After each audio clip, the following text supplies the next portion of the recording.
नमस्कार दोस्तों, स्वागत है आप सभी का आकाश भैया की पाठशाला में।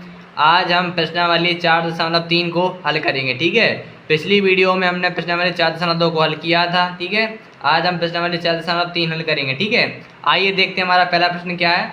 पहला प्रश्न है हमारा, निम्न द्विघात समीकरणों के मूलों की प्रकृति ज्ञात कीजिए। यदि मूलों का अस्तित्व हो तो उन्हें ज्ञात कीजिए।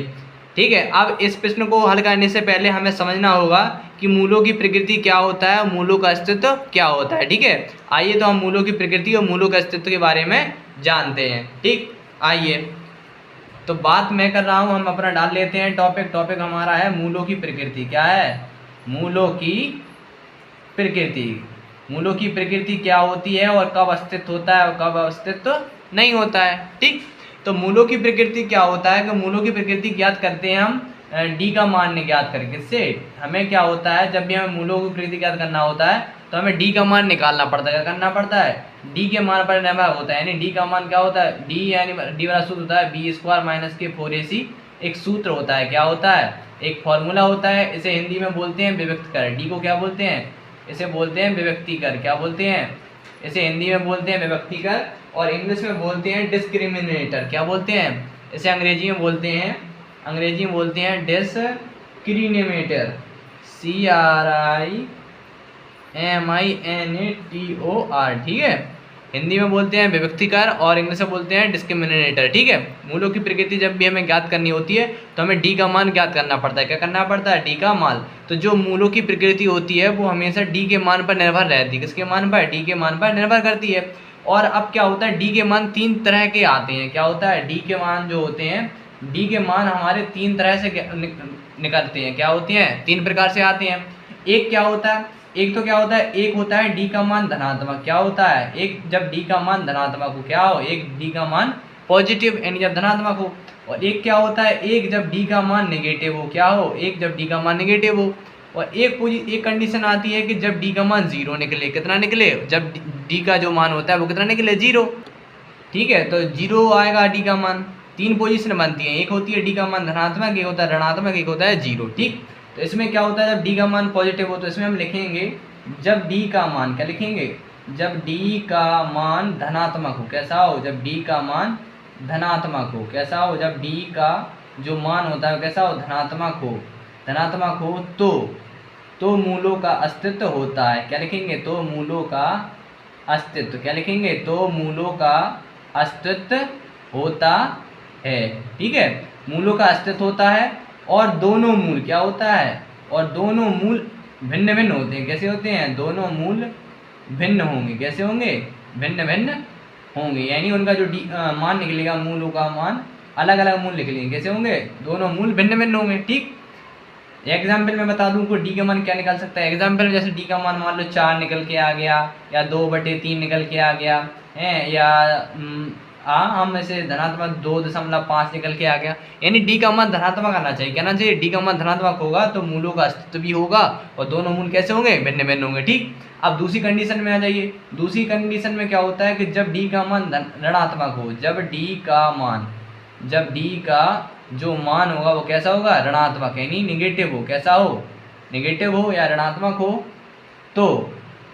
तो मूलों का क्या होता है? तो मूलों का अस्तित्व नहीं होगा। क्या होगा? मूलों का अस्तित्व नहीं होगा।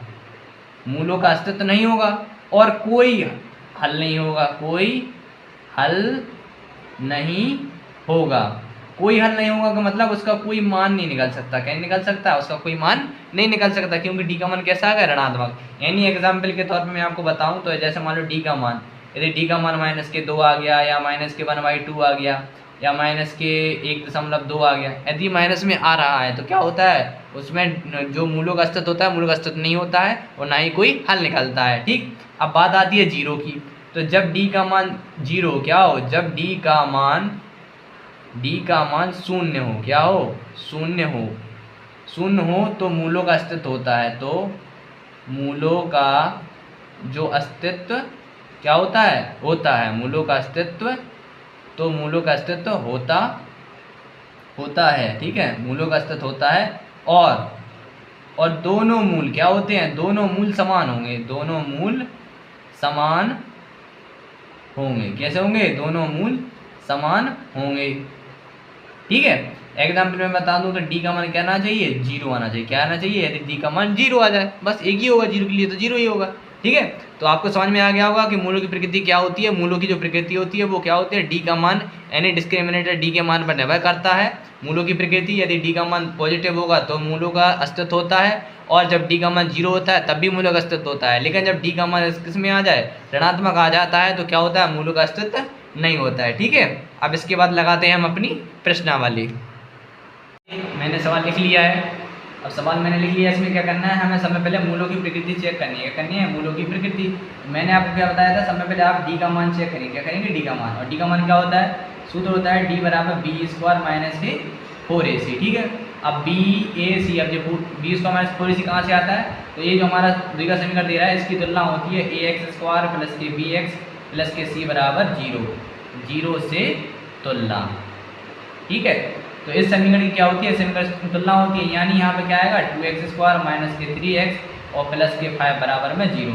इसकी होती है इससे तुलना। जब इसकी इससे तुलना होगी तो a का मान क्या है हमारा? a का मान हो गया 2 और b का मान क्या हो गया हमारा? माइनस के 3। इसमें क्या होता है? हमें चिन्ह के साथ लेना पड़ता है a b c के मान।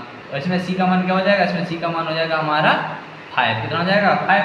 तो यहाँ पे क्या आ जाएगा? d बराबर बी स्क्वायर। b की वैल्यू क्या नहीं, देखो यहाँ पे हमारा a का मान आया 2 और b का मान है माइनस का 3 और c बराबर कितना है हमारा? 5। ठीक है, तो इसमें क्या करना है? हमें b की वैल्यू रखनी है। तो b का मान क्या है हमारा? माइनस के 3। तो यहाँ पर आ जाएगा माइनस के 3 का स्क्वायर माइनस 4 गुणा a की वैल्यू है 2 गुणा c की वैल्यू है कितनी हमारी? 5। ठीक है, तो यहाँ पे कितना आएगा? ये आ जाएगा हमारा 3 त्रिका 9 माइनस कितना आएगा? 4 दूनी 8। कितना? 4 दूनी 8, 8 पंच 40। कितना आ गया हमारा? 8 पंच 40। ये कितना आ रहा हमारा? ये आ रहा माइनस के 31। कितना आ रहा? डी का मान आ रहा है माइनस के 31। कितना आ रहा है? डी का मान माइनस के 31। तो मैंने आपको क्या बताया था कि जब डी का मान ऋणात्मक हो तो क्या होता है? मूलों का अस्तित्व नहीं होता है। तो यहाँ पे क्या लिखेंगे? अतः डी का मान क्या लिखेंगे? अतः डी का मान ऋणात्मक है। क्या लिखेंगे? अतः डी का मान ऋणात्मक है इसलिए डी का मान ऋणात्मक है इसलिए मूलों का अस्तित्व नहीं है। क्या लिखेंगे? मूलों का अस्तित्व नहीं है। ठीक है, मूलों का अस्तित्व नहीं है तो क्या होगा? कोई हल नहीं होगा। ठीक है, कोई हल नहीं होगा। क्या लिख देंगे? कोई हल नहीं होगा। ठीक है, मूलों का जब कोई मूलों का अस्तित्व नहीं है तो क्या होगा? कोई हल नहीं होगा, यानी डी का मान नहीं निकलेगा। ठीक है, तो आपको समझ में आ गया होगा। मैंने क्या किया? सबसे पहले देखो मूलों की प्रकृति चेक करनी है। तो हमने क्या बताया? उसके लिए हमें करना है डी का मान निकालना पड़ता है। डी का मान देखना पड़ता है, डी का मान पॉजिटिव है, नेगेटिव है या 0 के बराबर है। ठीक है, तो हमने इसमें देखा कि डी का मान किसका क्या आ रहा है? डी का मान हमारा नेगेटिव आ रहा है, ऋणात्मक आ रहा है, तो मूलों का अस्तित्व नहीं है और इसका कोई हल नहीं होगा। ठीक है, आइए लगाते हैं अगला सवाल। तो दूसरा क्वेश्चन क्या है हमारा? दूसरा क्वेश्चन है हमारा 3x स्क्वायर माइनस के 4 अंडर 3x प्लस के 4। ठीक है, इसमें भी क्या करना पड़ेगा? इसमें भी हमें सब में क्या करना पड़ेगा? डी बराबर चेक करना पड़ेगा। डी बराबर सूत्र क्या होता है? बी स्क्वायर माइनस के 4ac। ठीक है, और इसकी इससे तुलना होती है, कैसे होती है? ए एक्स स्क्वायर प्लस के बी एक्स प्लस के सी बराबर 0 से तुलना होगी। किसकी होगी? समीकरण की। 3x स्क्वायर माइनस के 4 अंडर के 3x और प्लस के सी बराबर में 0 से क्या होती है? से तुलना। ठीक है, आप चाहें तो सवाल में लिखिए, मैं आपको समझाने के लिए बता रहा हूँ। तो इसमें क्या हो जाएगा? इसमें ए का मान होगा 3 और बी का मान क्या होगा? माइनस के 4 अंडर के 3 और सी बराबर क्या हो जाएगा? सी की वैल्यू थी इसमें 4। कितनी थी? सी का मान कितना है? 4। इसमें हम रख देंगे बी की वैल्यू कितनी है? बी की वैल्यू है माइनस के 4 अंडर के 3 का स्क्वायर माइनस यहाँ पे क्या आएगा? 4ac। ए की वैल्यू कितनी थी और सी की वैल्यू कितनी है? 4। यहाँ पे कितना आ जाएगा? ये आएगा 2। जब इसमें क्या होता है? जब हम माइनस के 4 अंडर 3 गुणे माइनस के 4 अंडर 3 करेंगे तो देखो माइनस माइनस क्या हो जाएगा? प्लस, और 4 चौको 16 आएगा। और जब अंडर 3 का अंडर 3 में गुणा होता है तो 3 आता है। कितना आता है? 3। 16 थी 48 आएगा। कितना आएगा इसका मान? जब इसका 2 बार गुणा करेंगे तो 48 आएगा। तो इसका जब गुणा हो तो आएगा हमारा 48। ठीक है, और जो 4 थी 12 और 12 का मान 24 12 चौको 48। तो किसका आएगा? माइनस का 48, यानी माइनस माइनस कट जाएगा तो डी का मान कितना आएगा? हमारा डी का मान आएगा कितना? 0। कितना आएगा? 0 आएगा। और मैंने आपको क्या बताया था? जब डी का मान 0 होगा तो क्या होगा? यहाँ पर लिखेंगे अतः। क्या लिखेंगे? यहाँ पे आप यहाँ लिख देंगे अतः डी का मान 0 है। क्या लिखेंगे? अतः डी का मान शून्य है। क्या है? अतः डी का मान शून्य है तो मूलों का अस्तित्व होगा। क्या लिखेंगे? तो मूलों का अस्तित्व होगा। क्या लिखेंगे? तो मूलों का अस्तित्व होगा और दोनों मूल बराबर होंगे, और दोनों मूल बराबर होंगे। कैसे होंगे? दोनों मूल बराबर होंगे। ठीक है, आइए हम इसके निकालते हैं मूल। क्या निकालते हैं इसके मूल? देखो मूल कैसे निकालते हैं, तो आपको क्या करना पड़ेगा, इनके गुणनखंड निकालना पड़ेगा। हमारे पास समीकरण क्या है? समीकरण है 3x² माइनस के 4 अंडर के 3x और प्लस के 4 बराबर में 0। ठीक है, तो जो हमारी पिछली एक्सरसाइज है 4.2, तो मैंने 4.2 में बताया है कि इसके गुणनखंड कैसे निकालते हैं। क्या होता है इसमें? आगे पीछे का गुणा होता है। क्या होता है? आगे पीछे का गुणा होता है और बीच की संख्या लानी पड़ती है। तो 3 चौको 12 कैसे गुणन करेंगे कि जोड़ने पर कितने आना चाहिए? 4 अंडर 3। ठीक है, तो आइए 3x² माइनस, तो 4 अंडर 3 को ऐसे गुणा करने हैं कि जोड़ने पर कितने आया? 4 अंडर 3। तो ऐसे हम क्या लिख सकते हैं? ऐसे हम लिख सकते हैं, इसे क्या लिख सकते हैं? ऐसे हम लिख सकते हैं 2, इसे हम लिखेंगे 2 अंडर 3। क्या लिखेंगे? इसे लिखेंगे हम 2 अंडर 3 प्लस 2 अंडर 3। कितने लिखेंगे? 2 अंडर 3 प्लस 2 अंडर 3। देखो जब हम 2 अंडर 3 में 2 अंडर 3 जोड़ेंगे तो 4 अंडर 3 आ जाएगा, और 2 दूनी 4 और 4 टी 12। देखो आपको अगर समझ में नहीं आ रहा हो, जब हम 2 अंडर 3 प्लस 2 अंडर 3 करेंगे तो जब 2 और 2 कितना हो जाएगा? 4, तो जाएगा 4 अंडर 3। और जब हम इसका 2 अंडर 3 गुणे 2 अंडर 3 का गुणा करेंगे तो 2 दूनी 4 होगा, और अंडर 3 कितने? 4, और ये 3 अंडर 3 कितने का है? 3, और 3 चौको कितना हो जाएगा? 12। ठीक है, यानी हमारा गुणा करने पर भी सेटिस्फाई हो रहा है और जोड़ने पर भी सेटिस्फाई हो रहा है। ठीक है, दोनों सेटिस्फाई हो रहा है। तो यहाँ पर कितना आ गया हमारा? यहाँ पर आ गया 2 अंडर 3 प्लस 2 अंडर 3 x, और प्लस के 4 बराबर में क्या आ गया? 0। ठीक है, अब क्या करेंगे? इसका अंदर गुणा कर देंगे तो यह जाएगा 3x² माइनस के 2 अंडर के 3x, और ये प्लस माइनस माइनस, तो 2 अंडर के कितना आ जाएगा? 3x प्लस के कितना आएगा? 4 बराबर में 0। ठीक है, आगे देख सकते हैं यहाँ पे x है, यहाँ पर x, तो x कॉमन ले लो, और हमें कोष्टक भी सेम बनाने हैं। तो यहाँ पे 3 है, यहाँ पे कितना है? यहाँ पे अंडर 3 है, और यहाँ पे कितने का? 3 है। तो यहाँ पर हम क्या करेंगे? अंडर 3 कॉमन ले लेंगे। कितने करेंगे? Under 3 common. जब अंडर 3 कॉमन लेंगे, जब अंडर 3 का भाग करेंगे 3 में, देखो हमारे पास यदि 3 है, क्या है? 3, और 3 में हम भाग कर रहे हैं अंडर 3 से, तो देखो 3 को क्या लिख सकते हैं? 3 को लिख सकते हैं हम अंडर 3 गुणे अंडर 3, और बटे में क्या चल रहा है? अंडर 3। जब अंडर 3 से अंडर 3 कट जाएगा तो हमारे पास क्या बचेगा? हमारे पास बचेगा अंडर के 3। ठीक है, तो यहाँ पे हमने अंडर 3 का भाग किया 3 में, तो यहाँ पर आएगा 3 अंडर x माइनस अंडर 3 से अंडर 3 कट जाएगा तो यहाँ पे बचेगा 2। क्या बचेगा? 2, और x कट जाएगा। ठीक है, माइनस यहाँ पे क्या करेंगे? यहाँ पे 2 कॉमन ले लेंगे। क्या ले लेंगे? 2। जब 2 से 2 कट जाएगा तो यहाँ पे कोष्टक के अंदर बचेगा अंडर के 3x प्लस माइनस माइनस, यहाँ पे क्या आएगा? 2 बराबर में 0। अब यहाँ पे क्या हुआ? दोनों कोष्टक सेम बन गए। क्या होगा? दोनों कोष्टक सेम बन गए। अब दोनों कोष्टक सेम बन गए तो हम क्या करेंगे? अंडर के 3x माइनस के 2 कॉमन ले लेंगे, तो इससे ये कट जाएगा, तो यहाँ पे कितना बचा? यहाँ पे बचा हमारा अंडर के 3x और माइनस के 2 बराबर क्या हो गया हमारा? 0।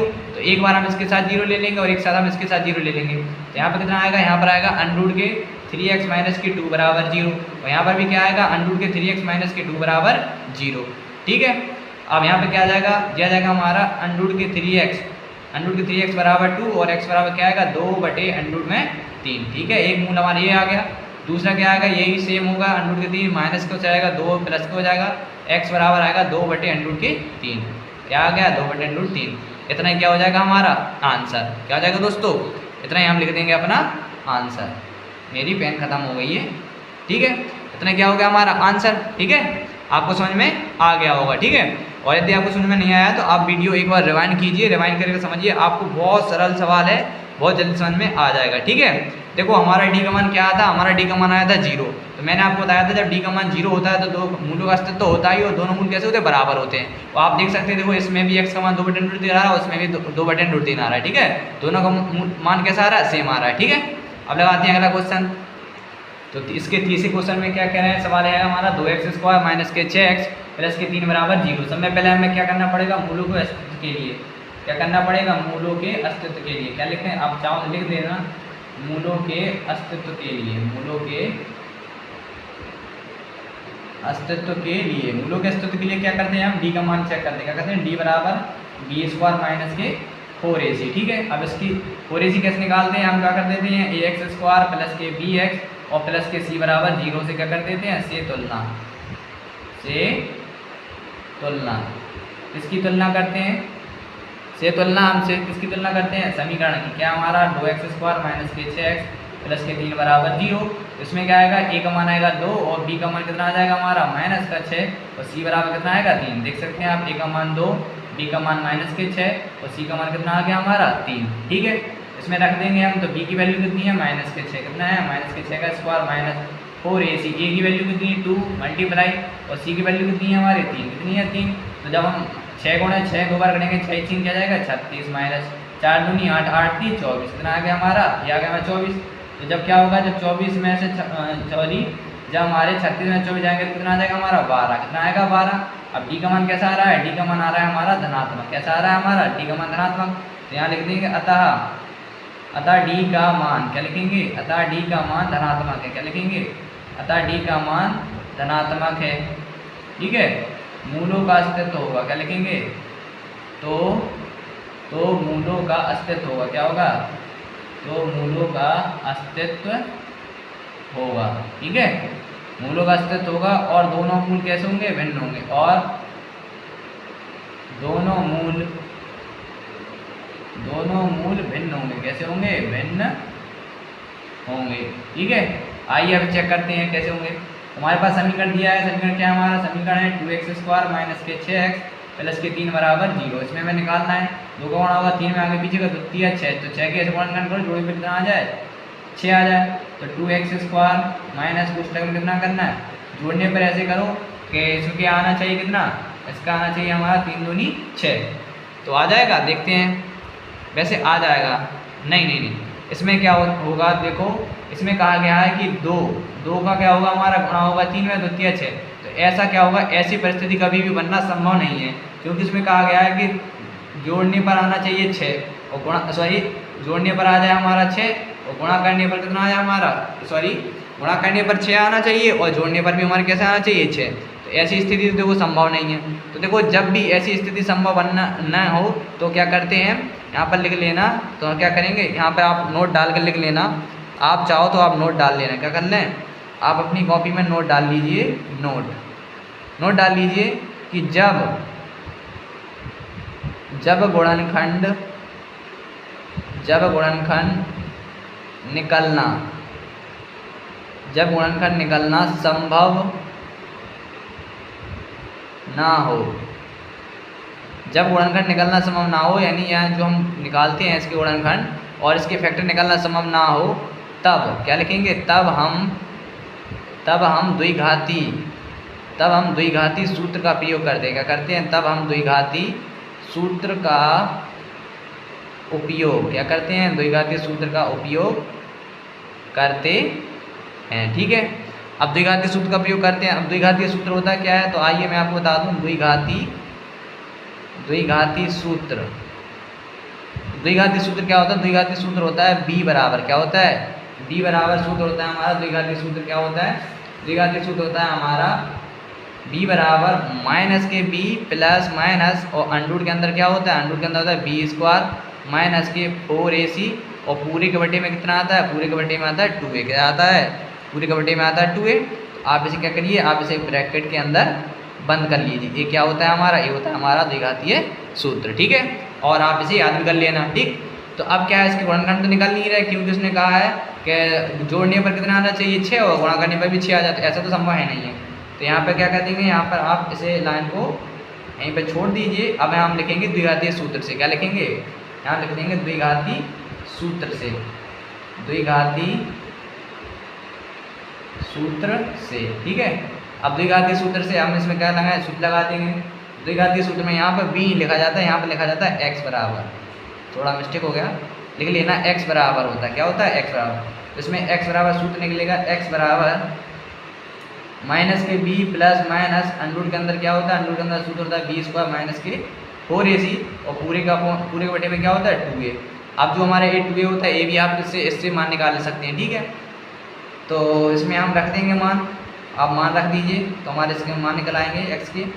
तो यहाँ पे क्या आ गया हमारा माइनस b की वैल्यू कितनी दे रहा है, हम b की वैल्यू दे रहा है माइनस के 6, क्या दे रहा है, माइनस के 6 प्लस माइनस अंडरूट के अंदर b² यानी माइनस 6 का स्क्वायर माइनस 4ac, a का मान है हमारा 2 गुणा c का मान कितना है हमारा, c का मान है हमारा 3, ये क्या है के अंदर है, ब्रैकेट अंदर।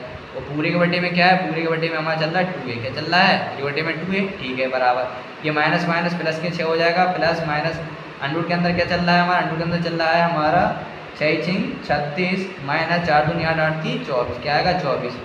और यहाँ पर 2a, ए का मान कितना था हमारा, ए का मान था 2, तो यहाँ पे रख देंगे 2, क्या रख देंगे 2, तो नीचे कितना आ जाएगा 2 दूनी 4, कितना आ जाएगा 4 बराबर। देखो यहाँ पर 6 के 6 प्लस प्लस माइनस अंडर के अंदर, देखो जब 36 में से 24 जाएंगे तो कितने बचेंगे अंडर के अंदर 12, कितने बचेंगे 12 बराबर। अब देखो इसमें क्या होगा, इसमें अंडर को बाहर निकाल लेंगे, बाहर जब अंडर को बाहर निकालेंगे तो क्या आ जाएगा, ये आ जाएगा हमारा, क्योंकि अंडर के लिए 4 थी 12, तो ये आएगा हमारा 2 अंडर 3, क्या आएगा 2 अंडर 3 बटे में 4, क्योंकि जब 12 को कह सकते हैं 2 गुणा 2 गुणा 3, यानी 2 का 4 थी 12, यानी 4 किसका वर्ग 2 का, 2 अंडर 3 लिख देंगे इसे, ठीक है। अब इसमें क्या करेंगे आगे, अब इसमें कुछ कॉमन ले लेंगे हम, इसमें हमें दिख रहा है 2 कॉमन, क्या दिख रहा है 2 कॉमन, अब इसमें 2 कॉमन लिया, 2 का भाग करेंगे 6 में, 2 तिया 6, 2 का भाग करेंगे 2 में कितना आ जाएगा, ये आएगा प्लस माइनस के में कितना आ जाएगा, प्लस माइनस के अंडर के 3, और पूरे के बटे में कितना आ जाएगा हमारा 4, 2 एकम 2, 2 दूनी 4, तो हमारा क्या निकलेगा, ये निकलेगा हमारा 3 प्लस माइनस अंडर के कितने 3, और नीचे कितना आ रहा बटे में 2, कितना आ रहा 2, ये हमारे किसके बराबर निकला, ये निकला हमारा x के बराबर, किसके बराबर निकला हमारा x के बराबर। तो अब क्या करेंगे हम, एक बार लेंगे प्लस चिन्ह लेने पर, क्या लिखेंगे, एक बार हम यहाँ पर लिख देंगे प्लस चिन्ह लेने पर, क्या लिखेंगे, यहाँ पर हम लिखेंगे प्लस चिन्ह लेने पर, क्या प्लस चिन्ह लेने पर, तो x बराबर क्या आएगा, प्लस चिन्ह लेंगे तो यानी इसमें 2 चिन्ह है ना, एक प्लस एक माइनस, तो आ जाएगा 3 प्लस अंडर के 3, और बटे में कितना आ गया 2, प्लस चिन्ह लेने पर तो एक मान हमारा ए निकल गया, एक मूल हमारा ए आ गया, ठीक है। अब माइनस चिन्ह लेने पर, माइनस चिन्ह लेने पर, तो माइनस चिन्ह लेने के तो क्या आ जाएगा, x बराबर निकलेगा हमारा 3 माइनस अंडर के 3, और बटे में कितना आ रहा हमारा 2, तो दूसरा मूल क्या हो गया हमारा, जे निकल के आ गया, बस इतना ही क्या हो जाएगा हमारा आंसर, ठीक है। आपको समझ में आ गया होगा पूरा सवाल, ठीक, कि जब हमारे पास जब हम गुणनखंड ना निकले तो क्या करते हैं हम द्विघातीय सूत्र का प्रयोग करके हम अपने मूल निकाल सकते हैं, ठीक है। आइए मैं आपको इसके आंसर जो है उसमें आंसर शीट में देख के हम आपको चेक करवाते हैं, आइए। तो आप देख सकते हैं इसमें क्या लिखा है, जो पहला सवाल लगाया था हमने आपको सॉल्व करके बताया था, इसमें क्या वास्तविक मूल्यों का अस्तित्व नहीं था, और इसमें क्या था, डी का मान 0 आया था, तो बराबर मूल होंगे 2/2, ठीक है, इतना ही आ रहा था। और तीसरा सवाल क्या था, देखो इसमें प्लस में आ रहा था, तो दोनों मूल कैसे होंगे, भिन्न होंगे, तो यही आंसर आ रहा 3 प्लस अंडर 3 बटे में 2, ठीक है, एक बार प्लस चिन्ह लेने पर, एक बार माइनस चिन्ह लेने पर, ठीक है, आपको समझ में आ गया होगा, ठीक। तो आइए आप क्या करते हैं, अब लगाते हैं अपना दूसरा सवाल। अब दूसरे सवाल में क्या कहा गया है कि निम्न प्रत्येक द्विघात समीकरण में k का ऐसा मान ज्ञात कीजिए जिस कि उसके 2 मूल बराबर हो, ठीक है। तो उसमें कहा दोनों मूल कैसा हो, बराबर हो, तो हमें k का मान ज्ञात करना है। आइए इसे भी लगाते हैं। तो ठीक है, मैंने सवाल लिख लिया है, इसमें क्या करना है, हमें k का मान निकालना है। उन्होंने कहा गया है कि उसके मूल बराबर हो, ठीक है। तो आइए इसे हम सॉल्व करते हैं और k का मान निकालते हैं। बहुत ही सरल सवाल है। तो इसमें क्या करना है, उसमें कहा गया है, तो यहाँ पे आप डाल देना, यहाँ लिख देना, जब 2 मूल बराबर हों, क्या लिखेंगे, जब 2 मूल बराबर हों, जब 2 मूल बराबर हों तो क्या होता है, तो d का मान क्या हो जाता है, d का मान क्या हो जाता है, 0 होता है। क्या होता है, d का मान 0 होता है, ठीक है, हमें पता है d का मान क्या होता है, 0 होता है। तो इसमें क्या करेंगे हम, जो हमारे पास द्विघात समीकरण दे रहे हैं, इसमें क्या करेंगे, d बराबर 0 कर देंगे। तो d का मान क्या होता है, d बराबर सूत्र क्या होता है, d बराबर सूत्र होता है b स्क्वायर माइनस के 4ac बराबर में 0। d का मान हमें जाता है और बराबर में क्या है, 0। क्यों है 0, क्योंकि दोनों मूल बराबर है, तो दोनों मूल बराबर मतलब क्या हो जाएगा, 0 हो जाएगा। अब इसमें क्या है, जो 20 माइनस 4ac, इसको कैसे निकाल सकते हैं, इसको हम निकाल सकते हैं ax स्क्वायर प्लस के bx और प्लस के c बराबर 0 से तुलना करके, ठीक है। तो इसमें क्या होगा, इसमें a का मान कितना आएगा, इसमें a का मान आएगा हमारा 2, और b का मान कितना आएगा हमारा k, और c का मान कितना आ रहा है हमारा 3, ठीक है। इसकी हमने इससे तुलना कर दी, हमने लिखा नहीं इसको। तो इसमें b का मान कितना है, b का मान है k, क्या है, b का मान है हमारा k स्क्वायर माइनस 4, a की वैल्यू हमारी 2 गुणा c की वैल्यू कितनी है, 3 बराबर में 0। यह आ जाएगा हमारा k स्क्वायर माइनस 4 दूनी 8, 8 3 24 बराबर कितना आ जाएगा 0। तो ये आ जाएगा k स्क्वायर बराबर, ये माइनस का 24 से जाएगा इसका 24 का। अब इसमें क्या होगा, जब k का स्क्वायर हटेगा तो ये 24 अंडर के अंदर आएगा, स्क्वायर हट जाएगा तो यहाँ पर आ जाएगा ये अंडर के अंदर 24, क्या आ जाएगा अंडर के अंदर 24। अब अंडर के अंदर 24 क्या होगा, अंडर के आप निकाल लिए फैक्टर, क्या निकाल लिए अंडर के फैक्टर, उसको क्या कर सकते हैं 2 गुणा 2 गुणा 2 गुणा 2 गुणा 2 गुणा 3, 2 दूनी 4, 4 दूनी 8 3 24, इसको इसलिए लग सकते हैं, ठीक है। तो इसका जब हम इसको क्या होगा, 2 का जोड़ा बाहर आ जाएगा, क्या होता है 2 का जोड़ा बाहर, इसमें क्या है, इसको लिखेंगे 2 अंडर रूट 6। तो k का मान क्या आएगा, 2 अंडर रूट 6, किसके आएगा, ये आएगा हमारा प्लस माइनस, इसमें आएगा क्योंकि जब किसी संख्या का वर्गमूल निकालते हैं तो वो संख्या किस में मानी जाती है, वो संख्या हम प्लस माइनस से मानते हैं। ठीक है, ये क्या हो जाएगा हमारा इतना ही आंसर। हमें के का मान निकालना था, हमने के का मान निकाल लिया। ठीक है, तो आपको समझ में आ गया होगा। इसमें कहा गया है कि उसके दोनों मूल कैसे हो, बराबर। तो आप लिख देना कि जब दो मूल बराबर हो तो डी का मान 0 होता है। डी का मान हमें सूत्र याद होता है, बी स्क्वायर माइनस के 4ac, और बी बराबर जो बी स्क्वायर माइनस 4ac होते हैं इनके मान क्या होते हैं, हम ए स्क्वायर माइनस के bx प्लस के c बराबर 0 से तुलना करके उनके मान निकाल सकते हैं। उनके मान हमने रख दिए, उसमें क्या किया हमने, इसका वर्गमूल निकाल दिया। इसके के बराबर क्या आ गया हमारा, प्लस माइनस के 2√6 आंसर। ठीक है, आइए इसके लगाते हैं हम दूसरा वाला सवाल। इसका दूसरा सवाल क्या है, इसका दूसरा सवाल है हमारा kx। क्या है, kx कोष्टक में x माइनस के 2 और प्लस के क्या है हमारा 6 बराबर में हमारा है 0। ठीक है, तो अब आप इसको देख कर कोष्टक के अंदर घबराना मत। इसमें क्या करेंगे हम, यहाँ तो सबसे पहले सॉल्व इसे समीकरण के रूप में बना लेंगे। तो kx के अंदर कर देंगे गुणा, तो ये क्या हो जाएगा kx स्क्वायर माइनस, अब kx गुणा होगा पहले किसमें, पहले होगा हमारा x में, फिर किसमें होगा 2 में, तो ये आ जाएगा हमारा 2kx और प्लस के आएगा 6 बराबर में 0। ठीक है, तो अब इसमें भी आप वही सेम चीज़ लिख दीजिए। इसमें हम क्या लिखेंगे, इसमें लिखेंगे जब दो मूल बराबर हो, क्या लिखेंगे, जब दो मूल क्या हो, जब दो मूल बराबर हो, क्या लिखेंगे, जब दो मूल बराबर हों तो क्या हो जाता है, डी का मान बराबर होता है 0 के, और डी के वैल्यू में सूत्र याद है बी स्क्वायर माइनस के 4ac बराबर क्या होता है 0। और इससे क्या करेंगे हम, इससे तुलना कर देंगे ax स्क्वायर प्लस के bx प्लस के c बराबर 0 से तुलना, समीकरण की ठीक से तुलना होगी। तो इसमें क्या जाएगा, a का मान कितना आएगा, a का मान आएगा k, किसका आएगा, a का मान आएगा k, और जो हमारा b रहेगा, b का मान क्या आएगा माइनस के 2k, क्या आ जाएगा b बराबर आएगा माइनस के 2k, और c बराबर कितना आएगा, c बराबर हमारा 6, कितना आएगा 6। अब समीकरण में जो हमने सवाल जो सूत्र लिखा है इसमें रख देंगे। तो b का मान है हमारा माइनस के 2k का स्क्वायर माइनस 4 गुणा a का मान है हमारा k, और c का मान कितना है हमारा, c का मान है हमारा 6 बराबर में 0। ठीक है, इतना आपने कर लिया होगा। ठीक, अब जब 2k का स्क्वायर होगा, 2 दूनी 4, तो आ जाएगा हमारा 4k स्क्वायर माइनस के 4 6 24, तो आ जाएगा हमारा 24k, क्या आएगा 24k बराबर में 0। ठीक है, अब आप सोच रहे हैं इसका वर्गमूल तो निकलेगा नहीं, तो देखो इसको मैं आपको बता दूं, हमें दिख रहा है कि यहाँ पे भी k है, यहाँ पे भी k है, तो हम क्या करेंगे k कॉमन ले लेंगे। यहाँ 4 से भाग जा रहा है, यहाँ 4 से 4k कॉमन ले लेंगे, क्या लेंगे 4k कॉमन लेंगे। तो 4k स्क्वायर से जब हम 4k से भाग करेंगे तो यहाँ बचेगा k, क्योंकि k की घात 2 थी, एक घात कट गई, माइनस 4k का भाग करेंगे हम किसमें 24k में, तो 4 6 24, तो k से k कट गया, तो क्या k माइनस के 6 बराबर में 0। एक बार क्या करेंगे, इसके बाद साथ 0 ले लेंगे, एक साथ इसके साथ 0, तो ये क्या आ जाएगा 4k बराबर 0, और क्या हो जाएगा एक हो जाएगा हमारा, एक होगा हमारा k, क्या होगा k माइनस के 6 बराबर 0। ठीक है, तो इसमें क्या आ जाएगा k बराबर, देखो जब 4 का भाग जाएंगे 0/4 में, 0/4 यानी k बराबर कितना आ जाएगा हमारा, k बराबर आएगा हमारा 0, और ये क्या आ जाएगा k बराबर माइनस के 6 आएगा प्लस के, क्या आ जाएगा k बराबर प्लस के 6, क्या हो जाएगा हमारा इतना ही आंसर। ठीक है, इसमें k के मान कितने निकलेंगे 2, क्योंकि ये क्या है हमारा द्विघात समीकरण। ठीक है, आप चाहें तो आप इसे आंसर शीट में भी देख सकते हैं। ठीक है, मैं आपको चेक करवा देता हूँ आंसर शीट में, देखिए इसमें आ रहा है k बराबर कितना आ रहा है 6 आ रहा है। ठीक है, एक 0 भी आया, आप सुन लीजिए नीचे, तो पहले वाला कितना आ रहा है, पहले आ रहा है हमारा प्लस माइनस के 2√6। ठीक है, और k बराबर 6। ठीक है, अब आपको समझ में आ गया। अब आइए इसके आते हैं अगला सवाल। अगला सवाल क्या है हमारा, नेक्स्ट क्वेश्चन बहुत ही सरल है। इसमें कहा गया है कि क्या एक ऐसी आम की बगिया बनाना संभव है जिसकी लंबाई चौड़ाई से दोगुनी हो और उसका क्षेत्रफल 800 मीटर स्क्वायर हो, यदि है तो उसकी लंबाई और चौड़ाई ज्ञात कीजिए। ठीक है, आइए इसे भी सॉल्व करते हैं। सवाल मैंने लिख लिया है। ठीक है, उसमें क्या है, हमें एक आम की ऐसी बगिया बतानी है कि जैसे जिसका क्षेत्रफल हमें 800 मीटर स्क्वायर दिया है, तो बतानी है यदि उसका जो मतलब क्षेत्रफल है वो ऐसी बगिया बन पाना संभव है या नहीं जिसका इतना क्षेत्रफल है नहीं जिसकी चौड़ाई से दोगुनी हो। ठीक, तो मैं आपको सवाल इसमें क्या है आप समझिए, मैं आपको थोड़ा एक चित्र से समझा देता हूँ। जैसे मान लिया हमारे पास एक आयताकार बगिया है, इसमें लंबाई चौड़ाई की बात की जाए तो आयताकार ही होती है, जब लंबाई चौड़ाई होती है आयताकार। ये क्या होती है हमारी, ये होती है हमारी लंबाई, क्या होती है लंबाई, और ये क्या होती है हमारी चौड़ाई, क्या होती है चौड़ाई।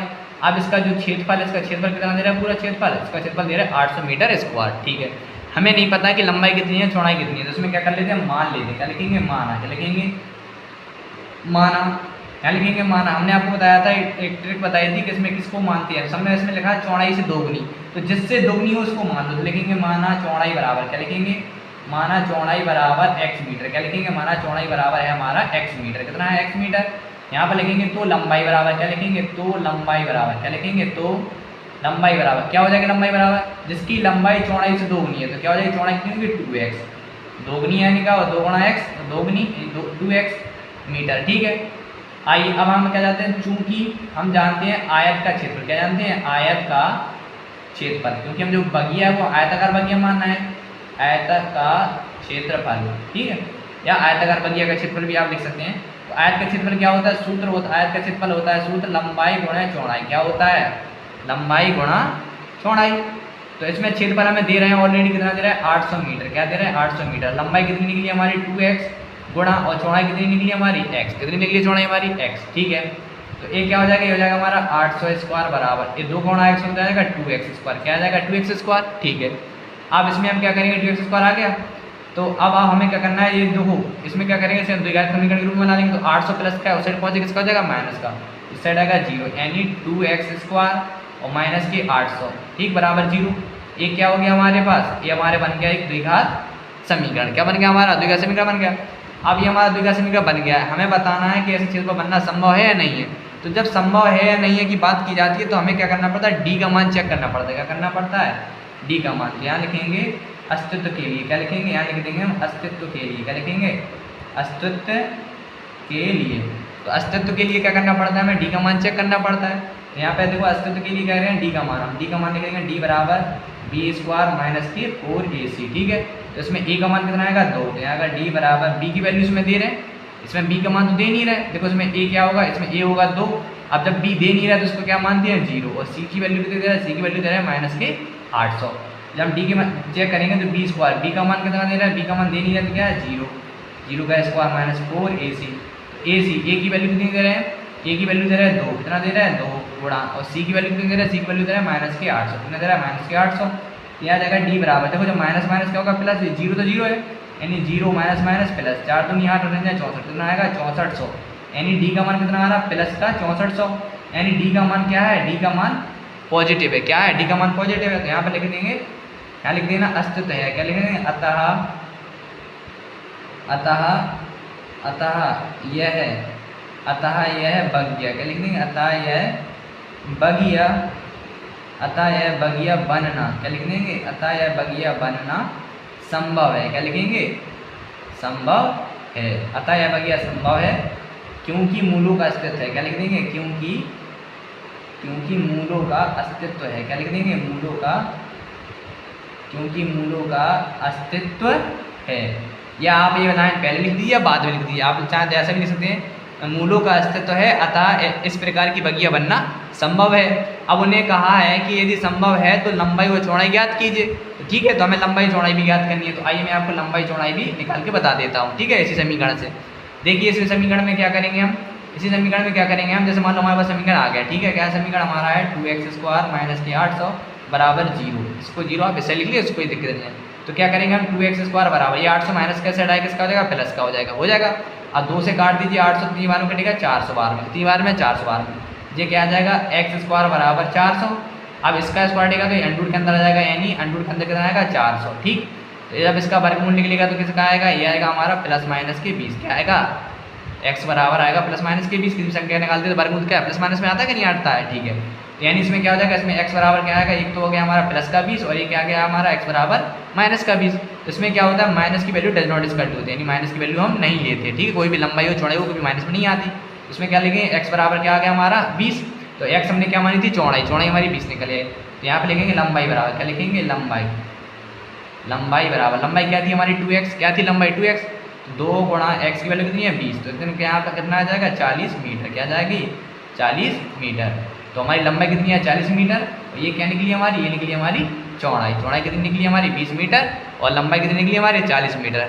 इतना क्या हो गया हमारा आंसर, ठीक है, आपको समझ में आ गया होगा, ठीक। आइए अब लगाते हैं अगला सवाल। तो चौथा क्वेश्चन क्या है हमारा, चौथा क्वेश्चन में कहा गया है क्या निम्न स्थिति संभव है, यदि है तो उनकी वर्तमान आयु ज्ञात कीजिए, ठीक है। इसमें क्या कहा गया है कि दो मित्रों की आयु का योग 20 वर्ष है, कितना, यानी दो दोस्त हैं, दो फ्रेंड्स हैं, उनकी आयु का योग कितना है 20 है। 4 वर्ष पूर्व उनकी आयु का गुणनफल 48 था, कितना था 48 था, ठीक है। इसमें क्या करते हैं, इसमें भी हम क्या कर लेते हैं, मान लेते हैं, क्या लेते हैं, मान लेते हैं, क्या करते हैं, इसमें भी हम मान लेते हैं। क्या आप लिखेंगे माना, क्या लिखेंगे माना, एक दो दोस्त हैं तो माना पहले मित्र, क्या माने, माना पहले मित्र की आयु, क्या लिखिए, माना पहले मित्र की वर्तमान आयु, क्या वर्तमान पूछिए तो वर्तमान मान लेते हैं। माना पहले मित्र की वर्तमान आयु, हमें नहीं पता क्या, हमने मान ली x वर्ष। माना पहले मित्र की वर्तमान आयु हमने मान ली x वर्ष, क्या मान ली x वर्ष। यहाँ पे लिखेंगे तो दूसरे मित्र की वर्तमान आयु, क्या लिखेंगे, तो दूसरे मित्र की वर्तमान आयु, दूसरे मित्र की वर्तमान आयु बराबर कितनी हो जाएगी, x प्लस के 20 वर्ष, सॉरी 20 माइनस के x वर्ष, क्या होगी 20 माइनस के x वर्ष, क्या हो जाएगी, हो जाएगी 20 माइनस के x वर्ष। अब मैंने इसमें 20 माइनस के x वर्ष क्यों लिखा, देखो आपको अगर क्लियर समझ में ना आया तो यहाँ पे क्या लिखा है, मैंने लिखा है 20 माइनस के x वर्ष। ये क्या होगी, हमारे दूसरे मित्र की आयु होगी, क्या होगी दूसरे मित्र की आयु। अब क्यों लिखा मैंने 20 माइनस के x वर्ष, ऐसे भी समझियो। उसमें कहा गया कि दोनों मित्रों की आयु का योग है 20, यानी जब हमारे दो फ्रेंड हैं, एक ए फ्रेंड ए है, एक बी है, यानी दो फ्रेंड है, तो दोनों की उम्र, दोनों की एज मिला के 20 वर्ष है, ठीक। तो यदि एक की x वर्ष आ गई है तो दूसरे की कितने होंगे, 20 माइनस के x। जस्ट एग्जाम्पल समझ लीजिए, यदि एक मित्र की आयु हमारी है 15 वर्ष, तो दूसरे मित्र की आयु कितने होंगे, 5। या जैसे मान लो एक की है हमारी, एक की मान लो 11 वर्ष है, एक की 11 वर्ष है, और तो दूसरे की कितनी निकलेगी, दूसरे की निकलेगी 9। अब 9 कैसे निकलेगी, क्योंकि हम जब 20 में से 9 घटा देंगे तो हमारे कितने 11, यानी यदि एक की x वर्ष है तो दूसरे की कितनी हो जाएगी, 20 माइनस के x वर्ष, ठीक है। इतना आपको समझ में आ गया होगा। अब सवाल में आगे क्या कहा गया है, 20 वर्ष, इतना समझ में आ गया। आगे कहा गया है कि 4 वर्ष पूर्व उनकी आयु का गुणनफल कितना था, 48 था। तो आप इसमें यहाँ पे लिखेंगे 5 वर्ष पूर्व, क्या लिखेंगे, 5 वर्ष पूर्व, क्या लिखेंगे, 5 वर्ष पूर्व। हमने वर्तमान आयु मान ली x, इसकी मान ली 20 माइनस के x, तो यहाँ पे क्या लिखेंगे, यानी 5 वर्ष पूर्व। अब 5 वर्ष पूर्व 4 वर्ष पूर्व, सॉरी कितने, 4 वर्ष पूर्व। तो 4 वर्ष पूर्व की बात चल रही है, तो 4 वर्ष पूर्व क्या लिखेंगे, यहाँ पे लिखेंगे 4 वर्ष पूर्व क्या हो जाएगी, यहाँ पे लिखेंगे ना पहले मित्र की आयु, क्या लिखेंगे, पहले मित्र की आयु, क्या लिखेंगे, पहले मित्र की आयु। तो देखो पहले मित्र की आयु हमने मान ली, जैसे मान लो आज वो x साल का है, तो 4 वर्ष पहले कितना होगा, x माइनस के 4, x माइनस के 4 वर्ष, होगा नहीं होगा। और दूसरे मित्र की आयु तो दूसरे मित्र की आयु क्या होगी, दूसरे मित्र की आयु, तो यहाँ पर लिखेंगे दूसरे मित्र की आयु। सिंपल सी बात है, यदि आज वो 20 माइनस के x वर्ष का है तो 4 वर्ष पूर्व क्या होगा, 20 माइनस के x, और इसमें क्या होगा माइनस के 4, यानी जितने साल का है उसमें से 4 साल कम हो जाएगा, ठीक है, वर्ष। जैसे हम जब सॉल्व करेंगे कितना है, 20 में 4 आएगा 16, तो इसे हम लिख सकते हैं 16 माइनस के x वर्ष, इसे हम इतना लिख सकते हैं, ठीक है। अब इसके आगे क्या करेंगे, इसके आगे लिख देंगे प्रश्नानुसार, क्या लिख देंगे, इसके आगे लिख देंगे हम प्रश्नानुसार, क्या लिख देंगे, यहाँ हम लिखेंगे प्रश्नानुसार, क्या लिख देंगे, हम लिखेंगे प्रश्नानुसार। देखो प्रश्नानुसार में हमें क्या करना है, प्रश्नानुसार में हमने बोला है कि 4 वर्ष पूर्व उनकी आयु का जो गुणनफल था वो 48 था, यानी 4 वर्ष पूर्व, यानी जो हमारी x माइनस के 4, जो हमारी x माइनस के 4 निकली है 16 माइनस के x, तो इन दोनों का जो गुणनफल है वो कितना था हमारा 48। तो यहाँ पे लिख देंगे x माइनस के 4 गुणा, और क्या लिखेंगे 16 माइनस के x बराबर कितना था हमारा 48 था, कितना था गुणनफल 48 था। आइए इसका गुणा कर लेते हैं, तो x का गुणा होगा 16 में कितना आ जाएगा 16x, x का गुणा होगा x में तो माइनस का x स्क्वायर, पहले x का गुणा होगा 16 में, x का गुणा होगा x में माइनस का x स्क्वायर, अब 4 गुणा होगा 16 में प्लस, सॉरी माइनस, क्या हो जाएगा ये minus, plus minus minus, minus का होगा 16 एकम 16 मध्य 16 16 चौको 64, माइनस के 64, और ये माइनस माइनस प्लस, तो क्या आएगा प्लस का 4, ठीक है, और बराबर कितना है हमारा 48, ठीक है। अब क्या कीजिए, देखो x स्क्वायर कायम है माइनस में, तो एक काम कीजिए आप इसको उस साइड पहुँचा दीजिए, क्या हो जाएगा प्लस का हो जाएगा, और इस साइड आप 0 बना देंगे, तो इस साइड हम कुछ नहीं बचा रहा है, इस साइड हमें क्या रहेगा 0, देखो इसे हम क्या कर रहे हैं उस साइड पहुँचा रहे हैं, तो x स्क्वायर का है माइनस का है, तो इसको उस साइड पहुँचा तो किसका हो जाएगा प्लस का, इस साइड हमने बना दिया 0, इस साइड क्या था हमारा 48 था, ये x स्क्वायर का था माइनस का, तो इस साइड आएगा प्लस का, जो 64 माइनस का तो इस साइड आएगा प्लस का, ठीक है। और सॉरी जो हमने 48 यहाँ पे 2 बार लिख दिया, एक ही बार लिखना था हमें, ठीक है। और ये क्या आएगा 6x माइनस प्लस का, इस साइड आएगा माइनस का 6x, ठीक है। इसे हम सही रूप में लिख लेते हैं बराबर, देखो 64 और 48 को इसको हम लिखेंगे x स्क्वायर, और ये माइनस के लिख देंगे 6x, 48 से 64 को जोड़ दीजिए तो 8 4 कितना आएगा 12 की 2, वहाँ से लगाइए 1 6 4 10 और 1 11, तो कितना आ जाएगा 112 प्लस के 112। तो अब आप जानते हैं इसमें क्या आगे पीछे गुणा होगा, यानी हमें क्या करना है 112 के ऐसे गुणनखंड निकालना होगा। देखिए गुणनखंड आप बाद में निकालिए, आप पहले आप इस समीकरण जो हमारे पास एक द्विघात समीकरण बन गया, क्या बन गया है ये हमारे पास बन गया द्विघात समीकरण। अब क्या करना है हमें इस द्विघात समीकरण का निकालना है, हमें डी का मान चेक करना है। क्या करना है डी का मान चेक करेंगे तो यहाँ लिखेंगे अस्तित्व के लिए, क्या लिखेंगे अस्तित्व के लिए, क्या लिखेंगे अस्तित्व के लिए, ठीक है। तो अस्तित्व के लिए क्या करते हैं हम, अस्तित्व के लिए डी का मान चेक करते हैं, क्या करते हैं डी बराबर क्या होता है बी स्क्वायर माइनस के 4ac, ठीक है। तो अब ए का मान क्या आएगा, यहाँ कुछ नहीं तो गुणा के मान लेंगे, तो यहाँ आ जाएगा हमारा बी स्क्वायर, बी की वैल्यू क्या दे रहा है -6 का स्क्वायर -4 गुणा ए का मान है हमारा 1 गुणे सी का मान कितना आएगा हमारा, सी का मान आएगा हमारा 112। ठीक है, ये कितना आएगा, ये आएगा हमारा 6 6 36 कितना आएगा 6 6 36 माइनस के सॉरी प्लस के 36 माइनस। अब देखो 4 एकम 4 4 गुणा होगा 112 में कितना आएगा 4 दूनी 8 4 एकम 4 और 4 एकम 4, तो ये कितना आ जाएगा बराबर 8 में से 6 गया हमारा बचेगा 2, 8 में से 6 गया 2 बचा। ठीक है, 8 में से 6 गया हमारा कितना आ गया यहाँ पर 2 आ गया।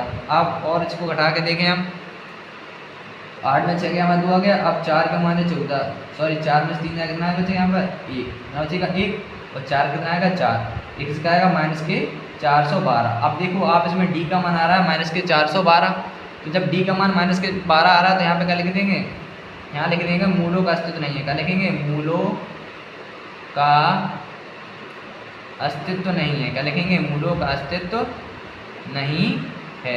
ठीक है, मूलों का अस्तित्व नहीं है। और उन्होंने कहा था कि क्या निम्न स्थिति संभव है, तो यहाँ लिख देंगे मूलों का अस्तित्व नहीं है। ठीक है, इसलिए क्या लिख देंगे, इसलिए निम्न स्थिति, इसलिए यहाँ क्या लिख देंगे, यहाँ लिख देंगे इसलिए निम्न स्थिति संभव नहीं है। ठीक है, संभव नहीं है। ठीक है, आप चाहें तो ये भी लिख देना कि डी का मान 0 है। ठीक है, इतना भी लिख देंगे तो आप क्या हो जाएगा हमारा, इतना ही हो जाएगा हमारा आंसर। क्या जाएगा, इतना ही, बस हमें इतना ही करना था। इतना ही क्या हो गया हमारा आंसर। ठीक है, आपको समझ में आ गया होगा। ठीक, तो इसी सवाल के साथ क्या होता है, इसी सवाल के साथ हमारी जो अभ्यास थी हमारी 4.3, इसकी जो हमारी एक्सरसाइज थी 4.3, हमारे इसके जो 5 सवाल थे, इसका आप कौन सा सवाल रह गया है, अब इसका रह गया हमारा लास्ट क्वेश्चन। कौन सा रह गया है, लास्ट क्वेश्चन। आइए हम अब लास्ट क्वेश्चन भी हल कर लेते हैं। 5वां क्वेश्चन क्या है, मैंने लिख लिया है। 5वां क्वेश्चन है हमारा, क्या परिमाप 80 मीटर तथा क्षेत्रफल 400 मीटर के एक पार्क को बनाना संभव है, यदि है तो उसकी लंबाई और चौड़ाई ज्ञात कीजिए। ठीक है, तो हमें क्या है, इसमें परिमाप दिया गया है और क्षेत्रफल दिया गया है। अब इसमें ये नहीं कहा गया है कि लंबाई चौड़ाई कितनी अधिक है या इतनी दुगनी है या तिगनी है। तो इसमें इस प्रकार के सवालों में क्या करना पड़ता है, इस प्रकार के सवालों में हमें मानना पड़ता है दोनों को, एक लंबाई को अलग मानना पड़ेगा, चौड़ाई को अलग। ठीक है, तो ठीक है, तो सबसे पहले हम क्या लिखेंगे, यहाँ लिखेंगे माना। क्या लिखेंगे, माना लंबाई बराबर, क्या लिखे ले रहे हैं हम, माना ले रहे हैं, माना लंबाई बराबर हमने मान लिया x मीटर दे रहे हैं और चौड़ाई बराबर हमने मान लिया y मीटर मान लिया। क्या मान लिया, चौड़ाई बराबर हमने मान लिया y मीटर। क्या मान लिया, y मीटर। ठीक है, अब यहाँ पर हम लिखेंगे चूंकि आयत का परिमाप। क्या लिखेंगे, चूंकि आयत का परिमाप। तो आयत का परिमाप आपको तो याद होगा ही होगा। ठीक है, तो कमेंट बताइए क्या होता है। आयत का परिमाप होता है 2 कोष्टक लंबाई धन चौड़ाई, यानी लंबाई प्लस चौड़ाई। ठीक है, ये क्या होता है हमारा आयत का परिमाप। अब देखो आयत का परिमाप हमें दिया गया है, कितना दिया गया है, आयत का परिमाप दे रहा है 80 मीटर। कितना दे रहा है, 80 मीटर बराबर 2 कोष्टक। लंबाई क्या मानी हमने, लंबाई x मानी है, प्लस चौड़ाई क्या मानी हमने, y मानी है। ठीक है, अब ये 2 गुणा में, किसमें गुणा में, गुणा क्वेश्चन क्या जाएगा भाग, 2 से क्या हो जाएगा 80 कट जाएगा, कितने बार में 40 बार दिया जाएगा, 40 बराबर x प्लस के y। ठीक है, तो ये क्या बन गया, ये बन गया हमारा समीकरण नंबर 1। ठीक है, आगे और क्या करेंगे, अब क्षेत्रफल भी दिया गया है, तो हम यहाँ लिखेंगे चूंकि आयत का क्षेत्रफल कमेंट करके बताइए क्या होता है, आयत का क्षेत्रफल क्या होता है, आयत का क्षेत्रफल होता है लंबाई गुणा चौड़ाई। क्या होता है, लंबाई गुणा चौड़ाई। ठीक है, आयत का क्षेत्रफल होता है। अब क्षेत्रफल दिया गया है हमें 400 मीटर, कितना दे रहा है 400 मीटर बराबर लंबाई क्या मानी हमने x गुणा चौड़ाई क्या मानी हमने y। ठीक, तो इससे हम क्या करेंगे, जो हमारा क्षेत्रफल है, इससे हम क्या करेंगे, जो हमारा क्षेत्रफल निकला है आयत का क्षेत्रफल लंबाई गुणा चौड़ाई, तो इससे हम क्या करेंगे, इससे हम या तो किसी x का मान निकाल लेंगे या y का। इससे हम x या y का मान निकाल के समीकरण 1 में रख देंगे, तो क्या हो जाएगा, हमारे पास एक द्विघात समीकरण बन जाएगा। क्या बन जाएगा, द्विघात समीकरण बन जाएगा। अब वो द्विघात समीकरण बनेगा तो उससे उसकी मदद से क्या करेंगे, हम उसकी मदद से डी का मान निकाल लेंगे और फिर देख लेंगे कि उसके ऐसा पार्क बनना संभव है या नहीं है, यानी डी का मान हम चेक कर लेंगे। ठीक, इससे क्या करेंगे, हम किसी एक का मान निकालेंगे। ठीक, तो मैं क्या कर रहा हूँ, x बराबर निकाल लेता हूँ, जो x का है मैं गुणा में और ये y भी गुणा में है दोनों, तो किसी एक का मान निकालेंगे तो गुणा क्वेश्चन क्या हो जाएगा भाग, यानी ये y गुणा में गुणा क्वेश्चन था भाग, तो यहाँ जाएगा 400 बटे में y और बराबर में क्या आ गया x। तो जी x बराबर कितना निकल के आ गया हमारा, x बराबर आ गया 400 बटे में y। अब क्या करेंगे, x का मान समीकरण 1 में रख देंगे। क्या लिखेंगे, यहाँ पे हम लिख देंगे x का मान। क्या लिखेंगे, x का मान समीकरण 1 में रखने पर, किसमें, समीकरण 1 में रखने पर। ठीक, समीकरण एक में रखने पर। तो समीकरण एक क्या है हमारा, समीकरण एक है हमारा 40 प्लस के एक्स प्लस के वाई। तो यहाँ लिखेंगे एक्स प्लस के वाई बराबर में 40, आगे यहाँ पे लिख दिया, उसके कोई प्रॉब्लम नहीं होती है। तो एक्स का मान कितना है 400 बटे में वाई कितना है 400 बटे में वाई। तो हम यहाँ पे लिखेंगे एक्स की यहाँ पे 400 बटे में वाई और प्लस के क्या करेंगे वाई को बराबर क्या चल रहा है हमारा 40। ठीक, तो क्या करेंगे इसके बटे में हम एक मान लेंगे, करेंगे इसके बटे में एक मान का हम लासा ले लेंगे, लासा आएगा हमारा वाई 400 एक हम 422 वाई कटे एक बार में प्लस ये क्या होगा एक का भागा वाई में वाई गुणा वाई स्क्वायर बराबर कितना आ जाएगा 40। अब 40 के बटे में एक मान कर देंगे हम कैंची गुणा, क्या कर देंगे कैंची गुणा। तो यहाँ पे हमारा कितना आ जाएगा, यहाँ पर आ जाएगा हमारा 400 प्लस वाई स्क्वायर और बराबर में कितना आ गया हमारा 40 वाई। अब 40 वाई प्लस का सिलाइए माइनस का हो जाएगा, तो हम इसे सही रूप में लिख लेंगे। तो यहाँ जाएगा वाई स्क्वायर 40 प्लस क्या है साइड आएगा 40 वाई क्या हो जाएगा माइनस के और प्लस के कितना चल रहा था हमारा 400 बराबर में क्या हो गया हमारा 0। ठीक है, इतना आपको समझ में आ गया होगा। तो अब इसमें हम क्या करेंगे, इसमें हम करेंगे डी का मान चेक करेंगे, क्या करेंगे इसमें हम डी का मान चेक करेंगे। अब हमारे पास ये द्विघात समीकरण बन गया, क्या बन गया द्विघात समीकरण बन गया है। हमें क्या करना था, हमें बताना है कि पार्क बनना संभव है या नहीं है। तो संभव कब होता है, हमें संभव के लिए डी का मान चेक करना पड़ता है, क्या करना पड़ता है डी का मान चेक। तो हम क्या करेंगे, हम इसमें डी का मान निकालते हैं। तो यहाँ लिखेंगे डी बराबर क्या होता है सूत्र होता है डी बराबर बी स्क्वायर माइनस के 4ac। ठीक है, तो डी बराबर बी स्क्वायर 4ac, इसमें क्या होगा बी 40 के साथ क्या गुणा है वाई, तो यहाँ पे आ जाएगा -40 का स्क्वायर माइनस 4 गुणा यहाँ ए की वैल्यू कितनी है, ए की वैल्यू यहाँ कुछ नहीं है वाई के साथ क्या मान लेंगे 1 गुणा सी की वैल्यू क्या है चर राशि 400 के यहाँ पर आ जाएगा कितना 400। ठीक है, तो यहाँ पे देखो जाओ 400 का स्क्वायर 40 का स्क्वायर करेंगे कितना आएगा, यह आ जाएगा हमारा 400 माइनस और 400 को 16 ये भी कितना आएगा हमारा 1600, 16 से 16 कट जाएगा तो क्या आएगा डी बराबर आएगा 0। क्या आ जाएगा डी का मान आ जाएगा हमारा 0, कितना आएगा डी का मान 0 आएगा। अब डी का मान 0 आएगा तो क्या लिखते हैं, यहाँ लिखेंगे अतः मूलों का अस्तित्व है, क्या लिखेंगे अतः पार्क बनना, आप पार्क बनना लिख दिया मूल का अस्तित्व लिख दिया, यहाँ अतः पार्क बनना संभव है, क्या लिखेंगे अतः पार्क बनना संभव है। ठीक, अब उन्होंने कहा था पार्क बनना संभव है या नहीं है, तो देखो यहाँ पर पार्क बनना संभव हो गया। अब उन्होंने कहा था कि लंबाई और चौड़ाई भी ज्ञात करनी है। ठीक है, तो हमारे पास ये द्विघात समीकरण बना है, इसकी मदद से हम लंबाई चौड़ाई निकाल देंगे। ठीक है, तो मैं इसे यहीं पर कर देता हूँ। ठीक, तो हम समीकरण लिख अपना द्विघात समीकरण लिख लेंगे। द्विघात समीकरण क्या दे रहा है हमारा, दे रहे हैं वाई स्क्वायर माइनस के 40 वाई और प्लस के 400 और बराबर क्या हमारा 0। ठीक, अब क्या करना है, हमें करना है 400 के ऐसे गुणनखंड करना है कि जोड़ने पर कितना आ जाए 40। तो यहाँ लिखेंगे वाई स्क्वायर माइनस इसे लिखेंगे 20 प्लस 20 गुणा 20 करेंगे 400 हो जाएगा, जोड़ेंगे तो कितना आ जाएगा हमारा 40 प्लस की क्या है यहाँ पे 400 बराबर 0। तो यहाँ अंदर गुणा हो जाएगा यह वाई स्क्वायर माइनस के 20 वाई, यहाँ भी क्या आ जाएगा प्लस माइनस के 20 वाई और प्लस के 400 बराबर में क्या आ गया हमारा 0। यहाँ वाई कॉमन ले लेंगे तो यहाँ का वाई माइनस के 20, यहाँ पे कितना लेंगे 20 कॉमन ले लेंगे तो यहाँ पे कितना आ जाएगा वाई माइनस के 20, क्योंकि 20 का भाग जाएगा 40 में, कितने बार में कटेगा 20 बार में। अब दोनों को स्टक सेम हो गया तो क्या करेंगे वाई माइनस के 20 कॉमन ले लेंगे, यहाँ पे कितना बचेगा वाई माइनस के 20 बराबर में 0। अब क्या करते हैं एक बार इसके साथ 0 लिखते हैं, एक साथ इसके साथ 0, तो वाई माइनस के 20 बराबर 0, यहाँ पर भी क्या लिखेंगे वाई माइनस के 20 बराबर में 0। तो यहाँ पर आ गया वाई बराबर 20 और यहाँ पर भी कितना आ गया वाई बराबर 20। तो आप कोई भी एक मान ले लीजिए। ठीक है, अब दोनों मान समान क्यों आ रहे हैं, क्योंकि क्या था डी का मान हमारा 0 निकला था। ठीक, तो हमारा ये क्या है, ये तो निकली हमारा वाई क्या माना था हमने, वाई मानी थी हमने चौड़ाई, क्या मानी थी वाई मानी थी हमने चौड़ाई। तो वाई निकली हमारी 20 आई, कितनी आई 20। हमें लंबाई निकालनी, क्या निकालें लंबाई। तो लंबाई के लिए क्या करेंगे हम वाई का मान रख देंगे समीकरण 1 में, किस में रख देंगे समीकरण 1 में।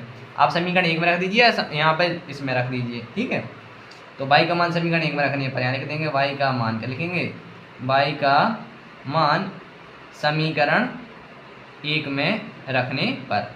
आप समीकरण 1 में रख दीजिए या इस वाले में रख दीजिए, दोनों से आंसर आ जाएगा। ठीक है, तो समीकरण 1 में रखना, समीकरण 1 क्या था x प्लस के वाई बराबर में 40। ठीक, यही था। और वाई का मान कितना निकला 20, तो यहाँ वाई यहाँ पर आएगा 20 बराबर में 40, 20 प्लस का हो जाएगा किसका हो जाएगा माइनस का, तो यह जाएगा 40 माइनस 20, तो यहाँ पर आ जाएगा x बराबर 20 मीटर। कितना आ गया x बराबर 20 मीटर। ठीक है, तो ये हमारा क्या है, ये भी हमारा मीटर में था, तो चौड़ाई निकली हमारी 20 मीटर और लंबाई भी क्या निकली हमारी 20 मीटर। आप चाहो तो यहाँ पर लिख दो अतः पार्क की लंबाई, क्या लिख देंगे अतः पार्क की लंबाई। पार्क की लंबाई कितनी है 20 मीटर और पार्क की चौड़ाई कितनी है, चौड़ाई भी कितनी है हमारी 20 मीटर। ठीक है, इतना क्या लिख देंगे हम आंसर। ठीक है, तो ये क्या था हमारा, जो हमारी प्रश्नावली 4.3 थी, ये क्या था, इसका अंतिम सवाल था। ठीक है, तो मैं आशा करता हूँ आप सभी को सवाल समझ में आ गए होंगे। ठीक, तो इसी के साथ क्या होता है, हमारी जो इस प्रश्नावली का लास्ट सवाल था 5वां, इसी के साथ हमारी अभ्यास खत्म होती है। ठीक, और बाकी की जो हमारा अगला चैप्टर क्या है, इसका अगला चैप्टर है हमारा समांतर श्रेणियाँ। ठीक है, तो समांतर श्रेणियाँ जो हैं हम इसे हम पढ़ेंगे नेक्स्ट वीडियो में। ठीक, तो जितना हो सके ज़्यादा से ज़्यादा वीडियो को शेयर कीजिए, और यदि आप चैनल पर नए आए हैं तो चैनल को सब्सक्राइब कीजिए।